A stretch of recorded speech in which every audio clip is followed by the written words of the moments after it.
Mona Lisa 523 साल बाद भी ये पेंटिंग आज भी दुनिया की सबसे नायाब पेंटिंग है। आखिर क्या है इसमें ऐसा जो इसे बेजोड़ बनाती है? कौन थी ये लेडी मोनालिसा और क्यों इसकी पेंटिंग बनाई गई? इस पेंटिंग को इटली में बनाया गया, तो फिर ये फ्रांस कैसे पहुंची और 500 साल से वहीं पर है और तकरीबन 400 साल तक ये पेंटिंग गुमनाम रही।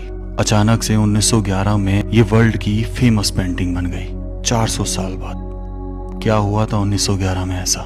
हैरान तो जब रह जाओगे जब पता चलेगा कि इस पेंटिंग के अंदर एक कोड है, एक सीक्रेट कोड। क्या वो कोड किसी दूसरी दुनिया से जुड़ा था या किसी खजाने से, जो इसको और भी रहस्यमय बनाता था? और उससे भी ज्यादा हैरान कर देने वाली बात तो तब सामने आई जब पता चला कि इसके अंदर एक एलियन रहता है। सच में आज सब बातों का राज जानेंगे। इस पेंटिंग को बनाया था लियोनार्डो दा विंसी ने 1503 में इटली में। लियोनार्डो दा विंसी एक इंजीनियर थे, एक साइंटिस्ट थे, जूलॉजी के ज्ञाता थे, पता नहीं क्या क्या थे, लेकिन आखिरकार उनके हाथ से निकली एक नायाब पेंटिंग। क्यों?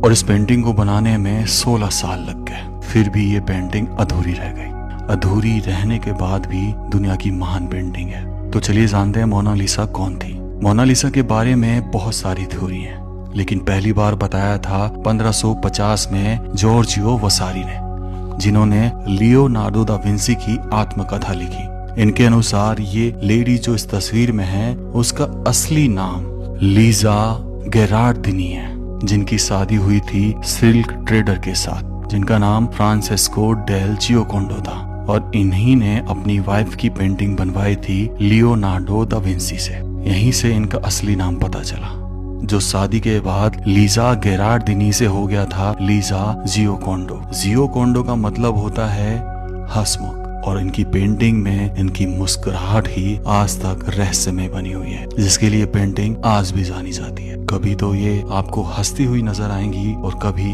उदास।